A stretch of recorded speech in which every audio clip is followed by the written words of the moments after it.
today's jargon, it's the first time that we've ever included this in the jargon. We're talking about the dirty dozen and the clean 15. What exactly is this? So our actual definition for dirty dozen, clean 15, it's the Environmental Working Group's yearly list of pesticide ratings for fresh produce. And we've got the link there for you. But basically, if you go to www.ewg.org, that stands for Environmental Working Group. They're an amazing group of people. Ken Cook, who is the leader for that website, I've heard him speak, and it's life-changing. They rate a bunch of different things, like if you want to know about cosmetics and what's a little bit cleaner to put on your body, great site to go to. They also have household cleaning products, but they're really famous for their Dirty Dozen Clean 15. And why is this an important thing? Well, I put a quote here from their website.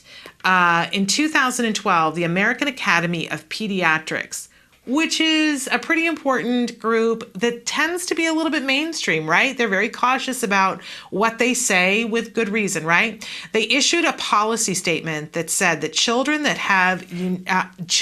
all children have, quote unquote, unique susceptibilities to pesticide residues and the potential toxicity. The report cited research that linked pesticide exposures in early life and pediatric cancers, decreased cognition function, and behavioral problems.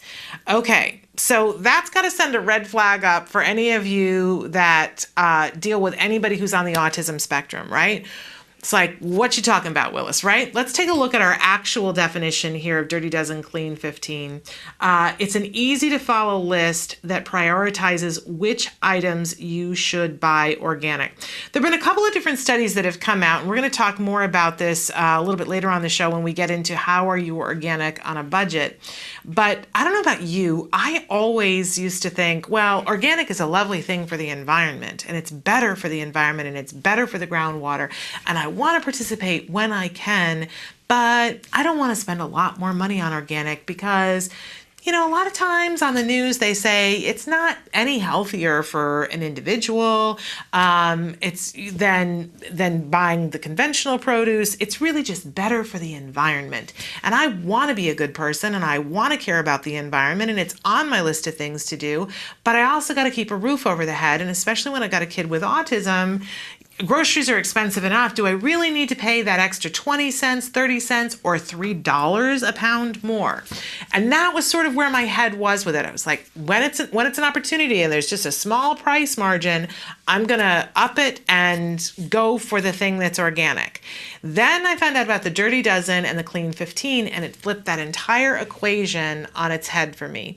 Because what they do, and this comes out every single year, they will test produce, and they test it from a wide variety of different sources to identify how many pesticides and the level of toxicity that is in them.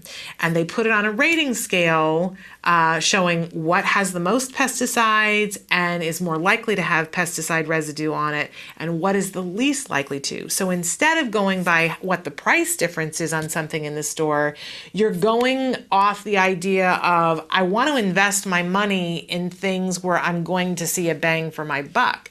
For instance, I used to look at edamame in the grocery store, at frozen edamame in particular, and it would have the one that was conventionally grown, and maybe it was $1.49 for the bag of it that was frozen. And then I would look at the organic one, and it was only 10 cents more. Why not? Why not spend the money on that? It's a no-brainer, right?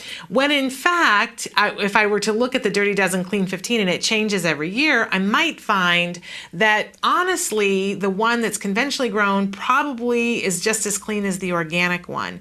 But something like the sweet red pepper that I'm looking at so longingly in the fresh produce aisle, and I look at it conventionally grown and it's 99 cents a pound, which is still not cheap, right? But I look at the organic one and it's $3.99 a pound. And I think, whoa, what's up with that? I'm not spending $4 a pound for a pepper. That's just crazy talk, right? Except when you look at the Environmental Working Group's Dirty Dozen Clean 15, that pepper that's conventionally grown is on the Dirty Dozen list. It has more pesticides than I want to put in my body in a month in that one pepper. And that if I really want to put a pepper in my body, I really want to think of investing that much. Maybe I'm not going to get peppers as often. Maybe I'm going to get fewer peppers, but if I'm going to buy a pepper, I really want to invest in the one that is organically grown. And I maintain, I know studies have shown that there's no better taste, there's no higher vitamin content. There are just as many studies that have shown the exact opposite. And I believe firmly, in my house, we've done taste tests side by side. I can tell when I'm eating something that isn't organic if I'm at somebody else's house. It tastes better. Do your own tests, but for me, it tastes better. So Dirty Dozen Clean 15, you can put that into Google in your phone when you're at the grocery store if you can't remember. And a little bit later on the show, we're going to talk about for 2015 what's actually on the Dirty Dozen list and what's actually on the Clean 15. And it really is a great way of deciding, where am I going to spend my money? Where is it going to be useful for me to spend my money so that I'm getting the lowest pesticide load into my body and into my family's body. And we'll talk a little bit later on about why that's super duper important from what all of the research is telling us, especially if you have a child who has any kind of ADD, ADHD symptoms. You really want to be lowering that pesticide load. It becomes a little bit more critical when you've got those kind of symptoms, but health-wise and for reducing the possibility of cancer, it's important for all of us to reduce that load, and certainly for our environment, it's incredibly imperative that we reduce the amount of pesticide that's in our food. Dirty Dozen Clean 15.